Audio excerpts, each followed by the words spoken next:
अस्सलाम वालेकुम। ये गाड़ी तो डालते हैं। ठीक है, आपको पता है आप रॉन्ग साइड से जा रहे हैं। नहीं, आपको ये इल्म है कि आप गलत जा रहे हैं, जी जी सर। ये पता है।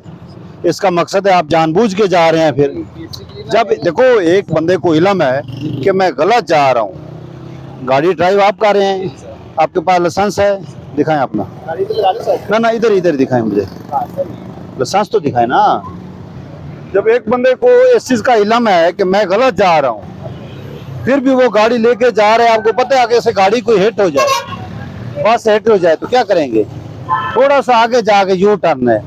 रॉन्ग वे जाने का मकसद ही देखो, रॉन्ग वे जाने का मकसद ये साथ हर 200-300 फुट पे यू टर्न है। फर्स्ट टाइम मुझे पता नहीं सर। गाड़ी कितने अरसे से चला रहे हैं? मैं तो सर 3-4-5 साल 5 साल से चला रहे हैं। आपको ये पता है कि थोड़ा आगे करें गाड़ी, गाड़ी आगे करें।